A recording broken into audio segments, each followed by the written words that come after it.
Olá galerinha que curte o canal Nestoso. Se você se amarra nesse conteúdo, fica ligado, porque depois da vinheta tem um vídeo novo com coisas super interessantes.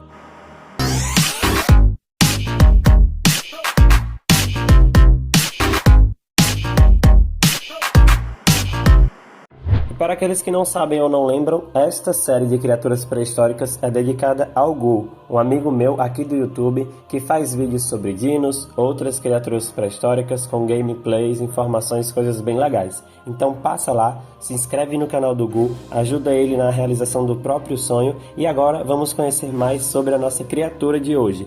Como vocês já viram, vamos falar do Pterossauro. E atenção, ó, assim como outras criaturas que já passaram aqui nesta série, o Pterossauro na verdade é um grupo, um conjunto de répteis voadores, não apenas um indivíduo. Então neste vídeo estaremos falando sobre pterossauros diversos, porque eles evoluíram para dezenas de espécies e não de apenas uma única espécie.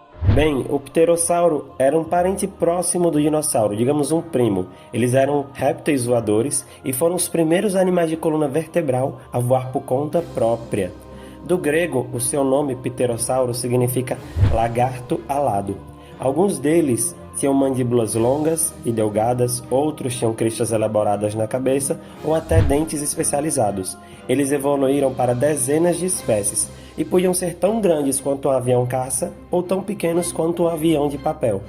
As primeiras descobertas aconteceram lá no século XVIII, e aí, como os cientistas não sabiam direito de que se tratava aquela criatura, eles imaginaram que fosse um dinossauro que teve uma experiência de voo fracassada, um dinossauro que era feito, digamos, para tentar voar, mas que não conseguia. Já foram encontrados fósseis de pterossauros na Itália, na China, no Brasil, nos Estados Unidos, Alemanha, Cazaquistão e outros países. São répteis que estiveram presentes em praticamente todo o globo.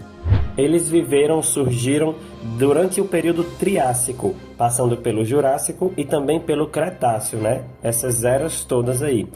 Há cerca de 215 milhões de anos e viveram até 65 milhões de anos atrás, quando foram extintos junto com os dinossauros, porque como eu disse, eles são parentes dos dinossauros.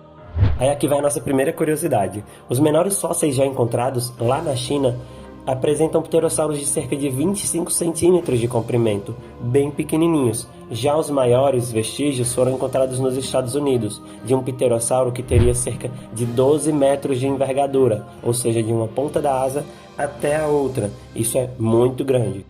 Bem, mas como criaturas às vezes tão grandes poderiam voar?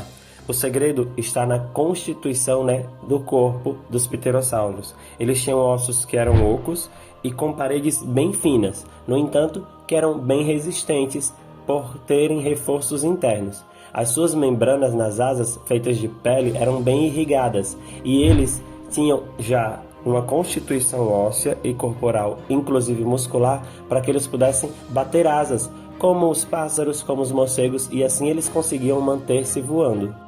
Os cientistas acreditam que os pterossauros tinham uma alimentação ampla e diversificada, passando por pequenos crustáceos a insetos, peixes, frutas e animais terrestres. E quais são as evidências que eles têm para afirmar isso? Bom, as mandíbulas, digamos assim, os bicos dos pterossauros. Em todos os registros fósseis achados, eles já encontraram uma ampla diversidade de bicos de pterossauros, o que indica que eles se alimentavam de forma diferente dependendo da região onde viviam, inclusive alguns com dentes na mandíbula, dentes saindo para fora da mandíbula, mandíbulas que pareciam até filtrar coisas da água, então eles provavelmente tinham sim uma alimentação bem variada.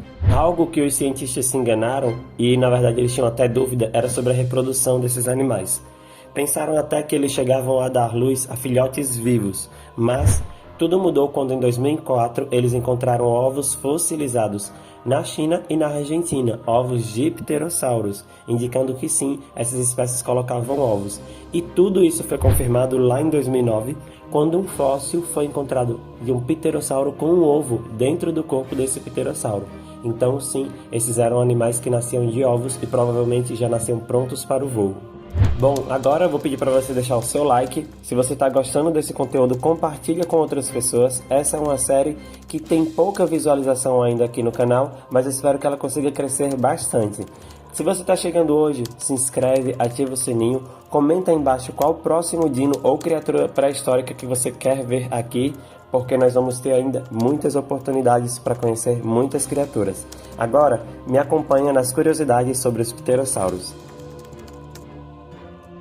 1.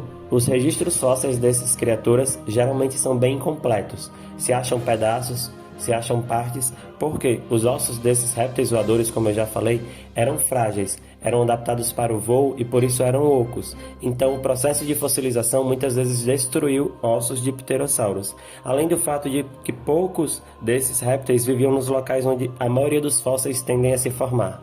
2. Apesar disso, aqui no Brasil, no nosso país, muitos fósseis de pterossauros foram encontrados em ótimo estado de conservação e eles foram encontrados na formação Romualdo, lá no Araripe, inclusive um pterossauro nomeado de Anhanguera santanae. Já cerca de 19 espécies foram identificadas através de restos fossilizados encontrados nessa formação Romualdo, lá no Araripe. 3. Como eu disse, eles eram bastante leves. Para vocês terem noção, o Pteranodonte, um dos pterossauros mais conhecidos e que era uma grande espécie, apresentava cerca de 25 quilos. Isso porque seus ossos eram ocos, né? E a sua constituição muscular era formada e voltada muitas vezes para o voo. Então eles tinham sim que ser leves para conseguirem voar. 4. Evidências históricas trazem a informação de que os pterossauros podiam viver em colônias, e isso graças a uma descoberta que aconteceu lá na China, onde foram encontrados restos de 40 indivíduos de pterossauros, entre machos e fêmeas. Acredita-se que eles morreram todos juntos em uma tempestade que aconteceu há 120 milhões de anos. Diz aí, gente, quantas coisas podem ser descobertas através de um fóssil? 5. Registros fósseis também indicaram que algumas dessas criaturas poderiam ter cabelos e penas. E esses cabelos, estruturas semelhantes a pelos, podiam ser utilizados principalmente na proteção contra frio ou calor extremos. Já as penas, ou essas estruturas semelhantes a penas, deveriam ser isolantes térmicos ou estruturas aerodinâmicas para ajudar no voo dos pterossauros. 6. O grupo dos pterossauros eram divididos, na verdade, em dois subgrupos, o dos ranforrincoides e o dos pterodactilídeos. Os ranforrincoides tinham cauda longa e eram menores, e os pterodactilídeos surgiram depois que os ranforrincoides foram sendo extintos. Eles eram maiores, geralmente tinham cauda curta e tinham uma crista na cabeça, pelo menos a sua maioria.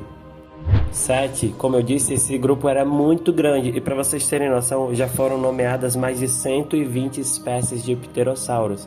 Gente, são muitos registros fósseis diferentes de muitos indivíduos, o que mostra que sim, eles conseguiram dominar o planeta, os céus do planeta pré-histórico durante muito tempo. 8. E última curiosidade, eu quero falar de novo aqui do Anhanguera, o pterossauro encontrado no Brasil. Acredita-se que ele tinha mais de 4 metros de comprimento e 50 centímetros de mandíbula. Diz aí, era uma criatura bem grande e que vivia aqui nos céus do nosso país. Bem, galera, esse foi o nosso vídeo de hoje, espero muito que vocês tenham curtido. Se vocês querem ver outras criaturas, como eu já disse agora há pouco, coloquem aí embaixo nos comentários, a aba de comentários é de vocês, e eu espero vê-los aqui no nosso próximo vídeo, na semana que vem. Um abração e até lá, aqui no canal Nestoso.